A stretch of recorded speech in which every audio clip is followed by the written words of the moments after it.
Selamat pagi, selamat beribadah di rumah masing-masing. Dan saat ini kita akan bersama belajar kebenaran firman Tuhan sesuai dengan amanat Nas Gereja Kalimantan Evangelis dari Injil Yohanes pasal yang ke-20 ayat yang ke-19 sampai dengan ayat yang ke-23.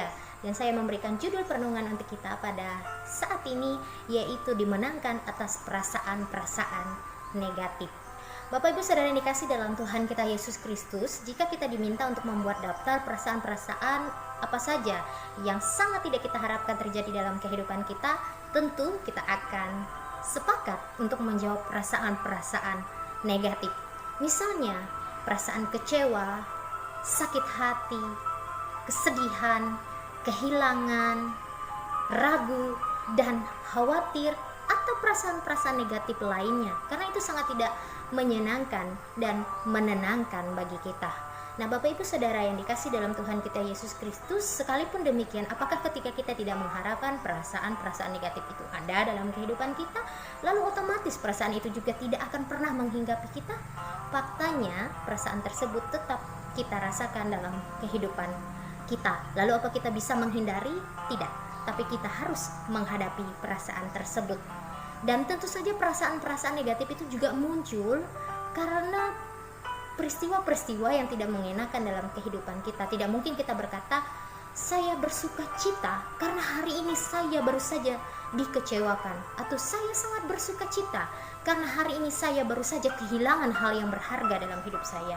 Tentu saja tidak demikian Bapak Ibu Saudara. Tentu kalau kita dikecewakan, kita kehilangan, tentu kita akan dirundung perasaan-perasaan negatif atau perasaan-perasaan sedih dan kehilangan dan lain sebagainya. Karena itu pada hari ini kita akan belajar dari kebenaran firman Tuhan yang akan membuat kita menang atas perasaan-perasaan negatif tersebut. Nah, di dalam teks kita pada saat ini Bapak Ibu Saudara, ayat yang ke-19 dimulai menyampaikan bahwa para murid juga mengalami perasaan-perasaan negatif. Mereka mengalami keraguan akan kebenaran daripada kebangkitan Tuhan Yesus Kristus karena mereka belum mengerti isi kitab suci. Dilihat dalam pasal 20 Injil Yohanes ini di ayat yang ke-9 sebelum teks kita saat ini. Kemudian mereka juga dirundung ketakutan. Dari mana kita tahu mereka dirundung ketakutan? Dari ayat yang ke-19, bahwa pada malam hari, masih di hari Paskah itu, mereka berkumpul, mengunci pintu dan takut kepada orang-orang Yahudi. Mengapa mereka takut? Mengapa mereka mengunci pintu? Karena mungkin mereka berpikir, kalau nanti kami atau saya yang akan menjadi korban atau orang selanjutnya yang akan dihukum oleh orang-orang Yahudi karena kami adalah murid Yesus. Karena itu dalam teks pun dijelaskan mereka akhirnya mengadakan pertemuan. Ini yang menarik Bapak Ibu Saudara, di tengah ketakutan, kegelisahan mereka justru mengadakan pertemuan. Tidak dijelaskan di dalam Alkitab apakah pertemuan mereka itu adalah pertemuan untuk ibadah atau pertemuan untuk membahas hal-hal atau langkah-langkah apa saja yang akan mereka ambil dalam menghadapi peristiwa yang baru saja mereka alami. Tetapi yang pasti, di tengah-tengah situasi yang menekan, di tengah-tengah ketakutan, keraguan, kegelisahan yang dialami oleh para murid, Yesus menampakkan diri kepada mereka dan hadir di tengah-tengah mereka. Dalam kehadiran itu Yesus mengatakan kepada para murid dalam ayat yang ke-19 masih, damai sejahtera bagi kamu. Apa arti dari ucapan Yesus ini Bapak Ibu Saudara? Artinya bahwa Yesus tahu apa yang dibutuhkan oleh para murid dalam keberadaan mereka, dalam ketakutan mereka, dalam kekhawatiran mereka, bahwa mereka memerlukan damai sejahtera. Lalu apakah damai sejahtera yang diberikan oleh Yesus itu hanya sekedar ucapan? Tidak Bapak Ibu Saudara, karena damai sejahtera yang diberikan oleh Yesus benar-benar damai sejahtera yang nyata dalam kehidupan para murid. Terlihat bahwa ketika Yesus sudah memperlihatkan tanda-tanda bekas ia dianiaya, disalibkan, akhirnya para murid melihat hal itu dan menjadi bersukacita bahwa benar Yesus yang hadir tengah-tengah kita saat ini adalah Sang Guru yang begitu kita kasihi dan cintai. Dia benar telah mati dan bangkit dari antara orang mati. Akhirnya perasaan takut para murid pun berganti menjadi sukacita dan damai sejahtera. Yesus kemudian tidak hanya sekali menyampaikan damai sejahtera, tapi 2 kali sebelum dia akhirnya memberikan tugas kepada para murid, yaitu sama seperti Bapa telah mengutus aku, demikian juga aku mengutus kamu. Di dalam ayatnya yang ke-21, artinya para murid juga memiliki tugas untuk menyampaikan damai sejahtera dan untuk bersaksi dimanapun mereka berada dan kemanapun mereka pergi. Dan yang terakhir, dalam ayat yang ke-22 dan 23, Yesus Kristus memperlengkapi para murid dengan menghembusi Roh Kudus kepada mereka. Cerita penciptaan terulang kembali. Ini bermakna bahwa para murid telah lahir baru, menjadi manusia-manusia yang baru.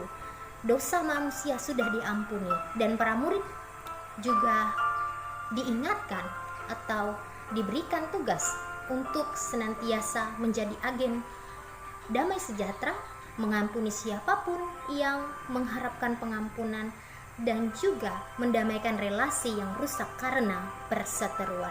Perasaan negatif para murid kini akhirnya benar-benar berubah menjadi sukacita dan damai sejahtera yang nyata. Nah, Bapak Ibu Saudari dikasih dalam Tuhan kita Yesus Kristus, melalui cerita ini teks kita mengajarkan kita dua hal.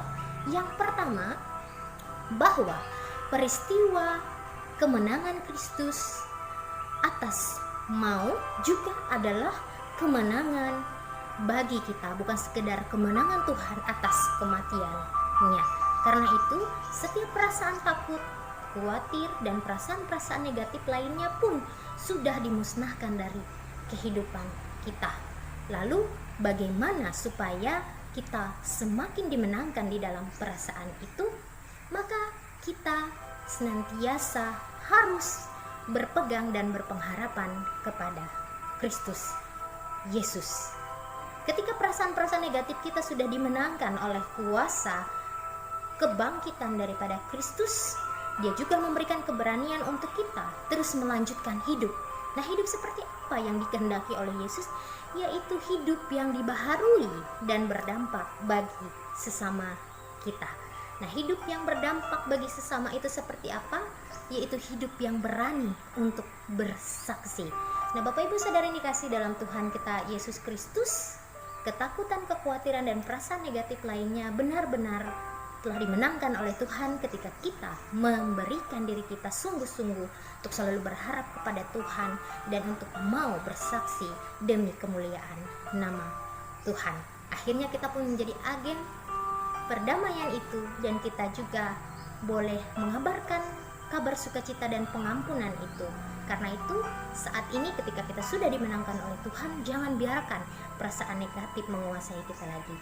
Tapi kita harus selalu berharap dan berpegang teguh kepada Tuhan yang telah bangkit dan memberikan kemenangan. Itu bahkan pada beberapa hari yang lalu kita juga, minggu-minggu yang lalu, kita juga peringati hari kenaikannya.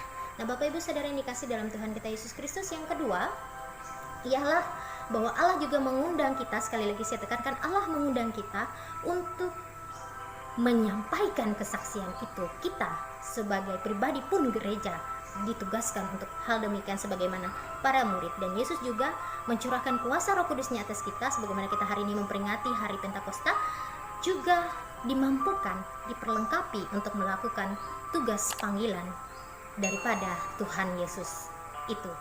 Bagaimana kita bisa melihat bahwa Roh Kudus bekerja dalam kehidupan kita?